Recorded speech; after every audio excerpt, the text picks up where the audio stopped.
Olá minha gente, tudo bem com vocês? Então vamos para a nossa segunda semana do nosso projeto Os Miseráveis. Leiam Os Miseráveis. Gente, que semana foi essa, hein? Muita tristeza. Para mim, até agora, eu considero a semana mais triste, né, do projeto. Mas ontem, quando eu terminei de ler, se vocês não me seguem no Instagram, sigam. Ontem, lá no Instagram, quando eu terminei de ler, já postei. E muita gente que leu, inclusive esse livro, né, que leu esse livro dos Miseráveis, disse: Christian, isso é só o começo. Aí eu fiquei assim, sabe, chocado. Caramba, vai ter muita coisa então. Então assim, eu tô achando a leitura muito fluida. Tem uma ressalvazinha só no início desse terceiro livro, né, desse terceiro capítulo desse projeto, né. Foi o terceiro livro. Ele foi um pouco arrastado, eu confesso a vocês, mas só nos primeiros capítulos do terceiro livro. Até porque foi o seguinte, o Victor Hugo, ele inseriu muitos personagens históricos que a priori a gente não sabe nem quem é. Se eu não ler lá as notinhas de rodapé, eu confesso que algumas notas de rodapé eu nem li e deixei levar mesmo. E mais pra frente eu não achei tão relevante. Eu não sei vocês, comentem aqui embaixo, pelo amor de Deus.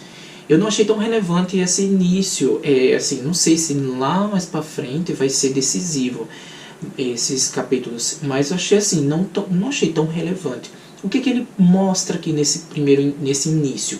Ele mostra simplesmente, ele volta um pouco ao passado, e aqui a gente vai observar o que? Observar ali no finalzinho mesmo da Revolução Francesa e a tomada de tudo pelo Napoleão. Ele conta um pouco sobre o Napoleão. Inclusive eu quero até falar para vocês que assim, né, a gente começou o projeto aqui com o Guerra e Paz, depois foi o Conde, e tudo tinha Napoleão aí como um protagonista. Mas isso não foi premeditado. Mas voltando aqui, então ele conta essa parte do Napoleão, também alguns generais e algumas pessoas que foram decisivas ali, sobretudo na Revolução Francesa. A Revolução Francesa ali foi um acontecimento histórico que repercutiu aí por gerações. Eu acredito que até hoje isso também influencia os preceitos, tudo que foi construído, inclusive no final ali da Revolução Francesa foi construído, inclusive a Constituição, que ele foi decisivo, inclusive para... Estou muito inclusive, né? Sobretudo para ajudar ali a população mais pobre, que a maior porcentagem realmente da população ali da França naquela época era a população mesmo que não tinha recurso. Então a revolta foi por causa disso também. Por quê? Porque muitos ricos, muitos poderosos, muitos monarcas ali, eles queriam tomar tudo para eles. Então ali estava meio negligenciada a cidade. Podemos dizer que estava entregues ali as baratas, muita fome, não tinha a distribuição de renda, era totalmente desigual. Então não tinha uma distribuição coerente entre as classes, né? Porque, se eu não estou enganado, era dividida em 3 classes lá. E a classe abaixo dessas duas primeiras, que eu não lembro o nome agora, ela era uma classe mais abastada, era uma classe mais pobre. Então ela, inclusive, que servia esses grandes, ricos e poderosos. E aqui foi bem interessante essa introdução. Por quê? Porque essa introdução ele serviu como base para entender a origem de 4 homens especificamente. Que esses 4 homens, que um deles é o Tholomyès, que é o cara que namorou um bom tempo a Fantine, né? Então a Fantine totalmente apaixonada por ele, né? Então aí teve uma coisa bem ruim que a gente discute já. Aqui ele introduz isso e vai mostrar claramente que a classe social desses homens é uma classe social um pouco mais elevada em relação às meninas, que ali tinha a Fantine e mais 3 amigas que basicamente não eram amigas, estavam ali também muito por causa de interesses. Mas eu fiquei muito triste com a situação toda. A gente sabe que Fantine ali era uma mulher junto com as amigas, uma mulher que ela trabalhava com costura, com coisas ali para sobreviver ali na França, e conheceu esses rapazes que eram basicamente universitários, que eu considero que foram aqueles universitários, sabe aquela característica que hoje temos, que são universitários um pouco mauricinhos, que vive aí bancado pelos pais e ganha do bom e do melhor e faz só coisas ruins, sabe?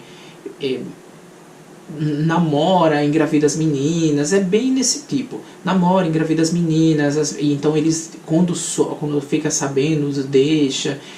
Também acontece muitos maus tratos. Ele trata as meninas meio como um brinquedo qualquer. É tanto que tem uma passagem que eu não sei se vocês lembram, uma passagem bem interessante.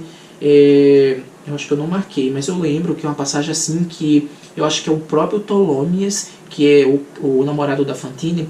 Ele diz simplesmente que a mulher é como se fosse parafraseando, a mulher é como se fosse para servir o homem. Eu achei essas palavras, essas frases dele, algo muito machista. Comente aqui embaixo se vocês sentiram a mesma coisa. Então ele junto com os amigos tem uma visão muito machista. Então ele tem a visão da mulher como se fosse algo para procriar, algo para satisfazê-los, né, de certa forma lá. E isso assim me entristeceu bastante, eu fiquei muito chocado.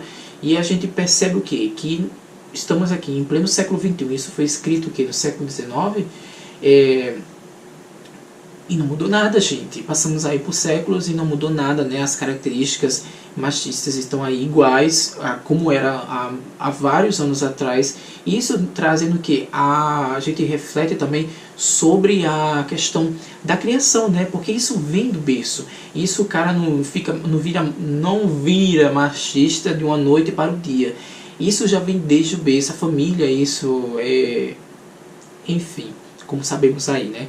Mas aqui ele conta essa história bem interessante sobre essa classe toda desses homens que eles vivem a família os banca, então eles estudam lá, a maioria fazem aqui direito, esses cursos que era considerado que prestígios, né, naquela época, e traziam um certo status para quem estivesse fazendo, enfim. Então as meninas eram super encantadas, as meninas não tinham condições, as meninas não tinham não tinham uma perspectiva de vida. Então elas acreditaram fielmente nesses homens e como a gente sabe, acabou nisso, né? A Fantine ficou grávida, teve essa menina, né? Que é a menina que é a Cosette, então aí estavam nesse deslumbre e tal. Mas aí teve aquele caso, né, que ocorreu lá, que eles estavam premeditando fazer uma coisa horrível com essas meninas, sobretudo, né, porque a Fantine tinha aí um filho, né, uma filha para cuidar, e eles simplesmente abandonaram. Depois ela ficou até sabendo que ele cresceu muito na carreira dele, que ele era um advogado de um grande monarca lá, e enfim. Mas a priori ela não quis saber sobre isso. E aí veio depois de tudo isso que aconteceu, veio muita coisa, gente, muita coisa acontecendo. E assim, a cada coisa que acontecia com a Fantine, eu ficava mais triste, a coisa assim, sabe? Cada coisa que acontecia com ela, à medida que ela fosse definhando na miséria, eu fiquei assim, muito abalado. Eu precisei ler aqui umas 3 vezes finais, porque eu não estava acreditando no que aconteceu. Uma coisa que não sei se vocês perceberam, mas a escrita do Victor Hugo é uma escrita muito, mas muito detalhista em relação a esses casos. Alguns casos aqui, né, algumas frases, ele tem um tom de denúncia, de protesto mesmo, nas exclamações a gente vê um tom de protesto, que quando eu estou lendo a biografia dele, né, e uma coisa que é bem interessante, eu acho que até eu li a introdução daquele livro do Mário Vargas Llosa, que eu vou deixar aqui a capinha, que é A Tentação do Impossível, que ele faz uma análise sobre Os Miseráveis. Então lá ele fala que o Victor Hugo tinha uma relação muito próxima com as prostitutas. Então é bem interessante porque toda essa história de Fantine, eu tenho assim uma leve, comenta aqui se vocês também acham a mesma coisa, eu tenho uma leve desconfiança de que o Victor Hugo baseou essa história, ou essa história seja real, de alguma dessas prostitutas que ele tinha um contato, que ele soube dessa história, inclusive da própria pessoa que sofreu tudo isso. E porque ele traz aqui de uma forma tão realista, gente, não tem como não se emocionar. Tudo que ele descreve daqui pra frente, depois desse caso que aconteceu, né, é horrível, com a Fantine, é algo devastador. Ela passa por dificuldades financeiras, muita dificuldade financeira, então ela vende tudo que tem ali, vai embora, ela decide ir embora, né, lá para sua cidade de origem, que é Monteuil-sur-Mor, não lembro o nome exatamente. Mas nesse caminho, ela encontra, né, uma mulher com crianças lá, que é uma espécie de albergue. E ela deixa, né, a Fantine lá porque ela não quer andar com a Fantine, porque ela não sabe o que vai acontecer com ela daqui pra frente, desse momento pra frente. Então ela fica com muito receio, e ali seria o melhor lugar, ela pensa, né, ali seria o melhor lugar para a Fantine, porque ela vê a visão daquela mulher cuidando daquelas filhas. Então ali, seria uma boa mãe para a Fantine enquanto eu me organizo na vida e retorno para pegar minha filha, né? Que assim, eu não acreditava, gente, ela passou de frente a essa casa e eu não acreditava que iria acontecer realmente isso. Eu pensei que ela ia levar a filha e passando assim por dificuldades realmente. Mas assim, foi doloroso demais ela ter deixado a Fantine ali, a Cosette, né? Aliás, ela deixar a Cosette ali com essas pessoas. Foi muito devastador, assim, eu achei muito triste, fiquei assim, muito triste com tudo que aconteceu. Então, ela deixa a filha lá e segue o seu rumo. Ela chega lá, né, na cidade de origem que ela saiu, e a cidade está totalmente diferente. Aqui é totalmente diferente, né, da época em que ela saiu. Primeiro ela vai se deparar com uma espécie de indústria, de negócio lá, totalmente diferente do Senhor Madeline. A gente sabe que o Sr. Madeline, a gente sabe que o Sr. Madeline é simplesmente o Jean Valjean, né? Então ele ali está ajudando ali a comunidade em si. A priori a gente vê aquele episódio que ele chega lá na casa e tenta salvar uma pessoa lá, e enfrenta o fogo. E então ele fica praticamente rico da noite para o dia, e as coisas dele, né, só prosperam, só engrandece. A cidade fica um pouco assim, achando estranho, porque desse homem forasteiro que ninguém sabe de onde veio, muito misterioso, e que como ele aconteceu esse episódio dele salvar a pessoa, ele ficou muito bem visto na cidade. Então ele não há necessidade de mostrar aquele passaporte amarelo dele. E esse passaporte amarelo que era o que entregava realmente que ele era um ex-detento. E isso poderia trazer consequências para ele, como trouxe, né, no passado, que a gente sabe muito bem. Então, foi muito interessante aqui a gente ver esse outro lado da questão da prosperidade, né, do Madeleine, que é do Jean Valjean. Ele crescer, né, dessa forma. Então, ela vai chegar lá, como a gente sabe, né, que ela chegou lá e conseguiu um emprego nessa indústria. E aí começam as invejas, né? A gente traz também para os dias atuais, e a mesma coisa, não muda.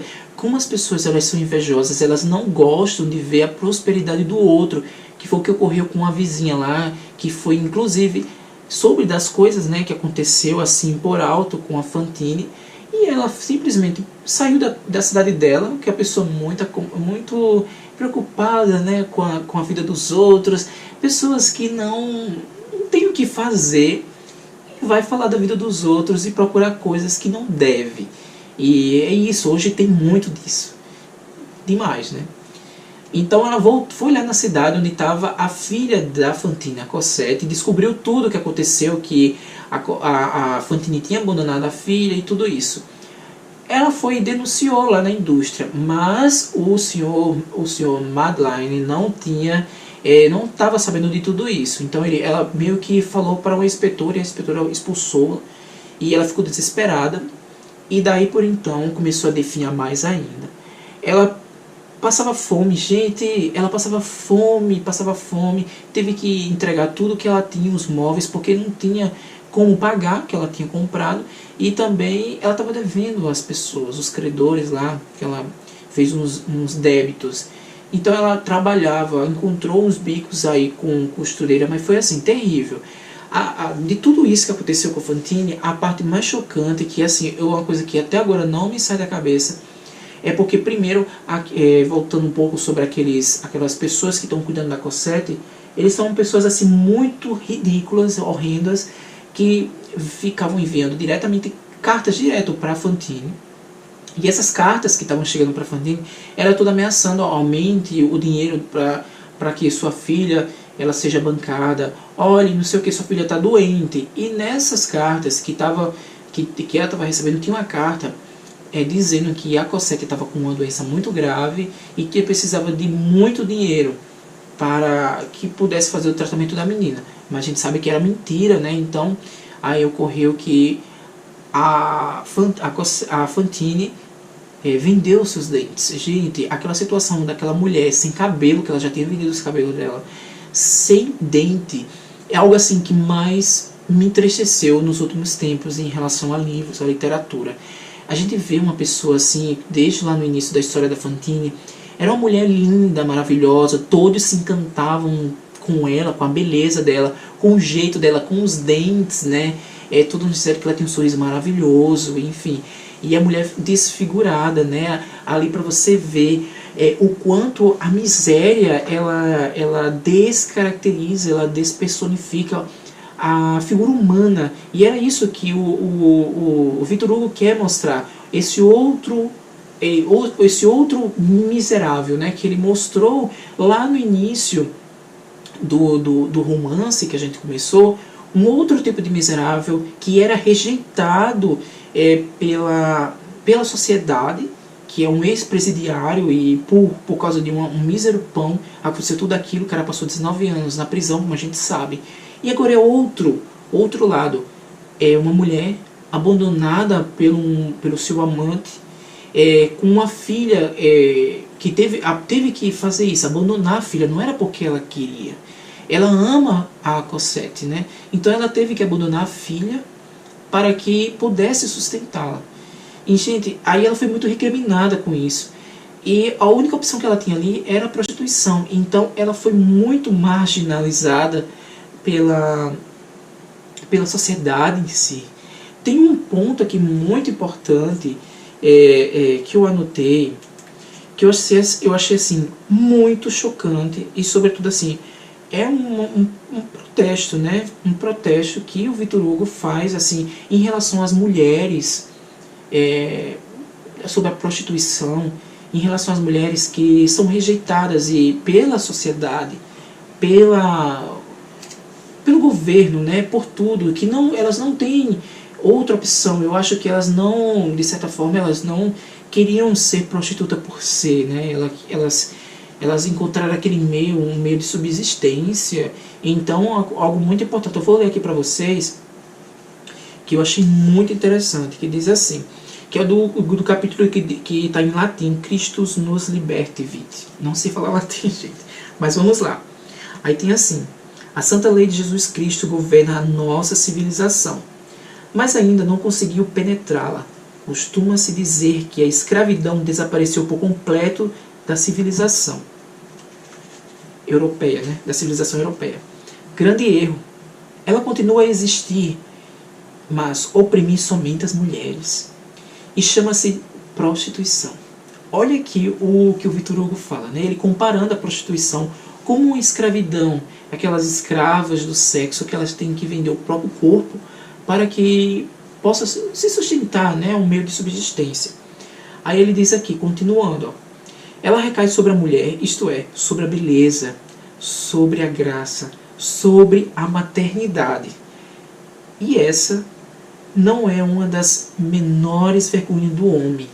Gente, incrível, né? Eu achei assim chocante essas palavras do Victor Hugo, que ele dá assim uma bofetada na nossa cara para mostrar realmente que o quanto essas mulheres elas são rejeitadas perante a toda a sociedade, sobretudo essa questão de ver essa mulher de uma forma diferente. É tanto que vocês viram lá que a Fantine estava ali andando na hora que ela se preparou para ir trabalhar, né, como prostituta.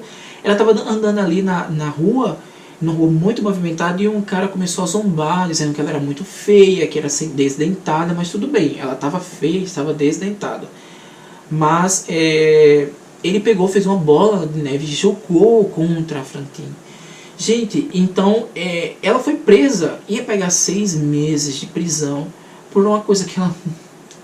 que quem incentivou, quem iniciou tudo isso foi o homem lá, e ela partiu para cima com razão, gente. Ela estava assim, já um estresse total, estava desiludida de tudo que aconteceu.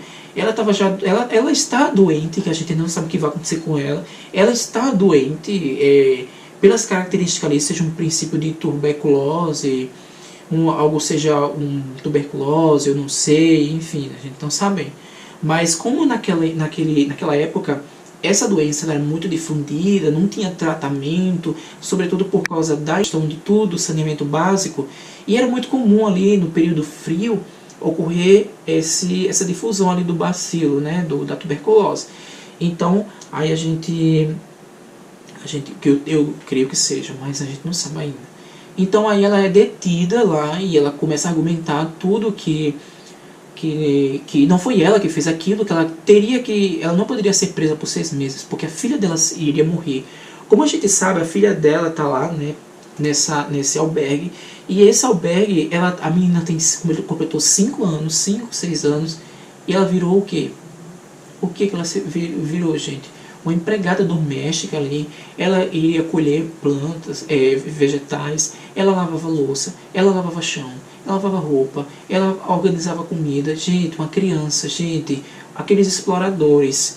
E aí a gente vê também uma denúncia aí que é a exploração infantil, né? Que tem tudo isso que o Victor Hugo nos expõe aí de uma forma muito triste, e que naquela época tinha essa exploração infantil, que a gente sabe que hoje também existe isso. Eu fico muito chocado, gente, muito chocado. Como a humanidade ela é perversa, mudou muito, passou-se séculos aqui, eu digo que esse é um livro de denúncia, passou muitos séculos e continuamos a mesma coisa. Não muda, gente, não muda isso. A gente precisa acordar. Eu acho que a população, sobretudo os jovens, vocês que me assistem, acordem, vejam o mundo de outra forma.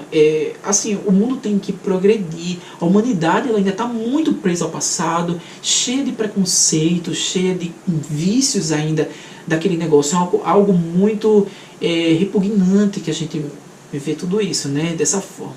Mas aí a menina está sofrendo lá e a Fantine não sabe desse sofrimento da Cosette.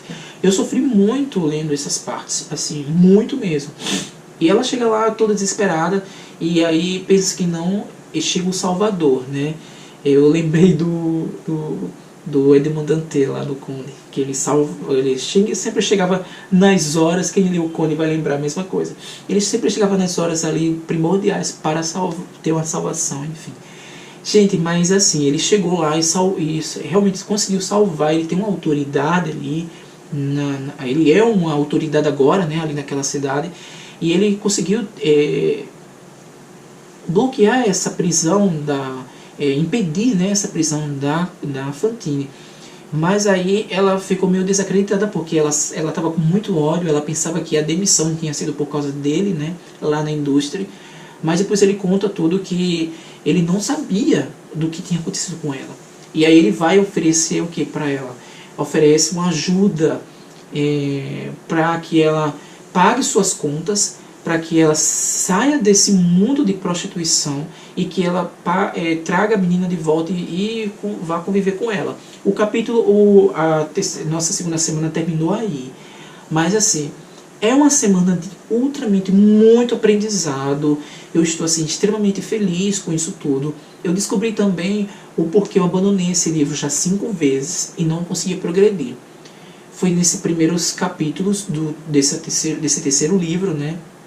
Que são capítulos muito descritivos em relação à história lá do Napoleão, da Revolução Francesa, enfim. E para mim foi muito cansativo, eu abandonei. Sempre não passava da página 200, mas agora vai. Mas enfim, gente, é isso. Eu estou muito chocado, assim.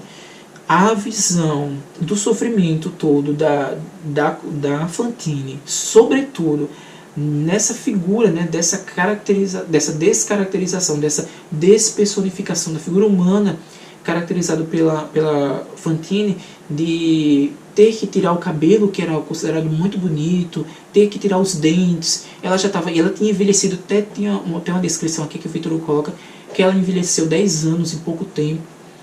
E tem ali, né, a queda total,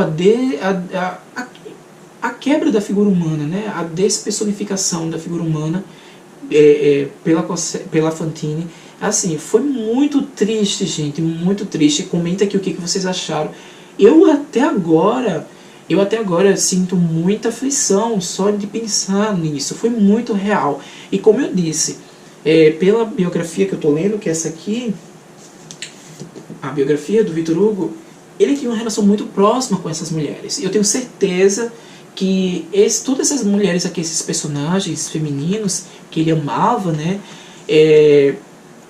foi uma história real. Isso não tem como, gente, é muito real isso, muito real. Os detalhes que ele prega, tudo lá, é algo muito chocante, muito chocante.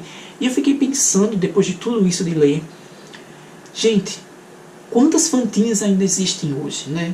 Existem muitas Fantines hoje ainda que não tem outra coisa, tem um subemprego como a prostituição. Tem também, não tem educação, né? Porque aqui a gente vê claramente que a Fantine é uma menina que não teve educação. Então isso agravou mais ainda o quadro dela todo. E foi muito chocante, gente, muito chocante presenciar tudo isso que a Fantine passou. E aqui eu fico pensando, deve existir sim ainda hoje muitas Fantines no mundo afora, passando por todas essas dificuldades, e ter que vender o próprio corpo. Inclusive aqui no Brasil deve ter isso, ter que vender o próprio corpo para que sustente seus filhos, sobretudo na crise que o país está passando hoje, né? Assim, foi muito chocante, gente, muito chocante. O livro só melhora, assim. Eu estou muito feliz por esse projeto. É um livro transformador, muito aprendizado. Assim, um livro assim, que está nos ensinando de uma forma assim, muito incrível. Como dizem, né? Depois de a gente terminar essa leitura, seremos outra pessoa. E é isso, gente. Eu espero que vocês tenham gostado. Se gostou, dá aquele joinha. Se não está inscrito, se inscreva, tá bom? E até o próximo sábado. E me sigam no Instagram, que sempre eu estou lá atualizando. E usem a hashtag, porque eu sempre estou lá olhando o que vocês estão postando sobre Os Miseráveis, tá bom? E comenta aqui embaixo tudo o que vocês acharam sobre essa segunda semana, tá bom? E é isso. Um cheiro para vocês e até próximo sábado. E até mais.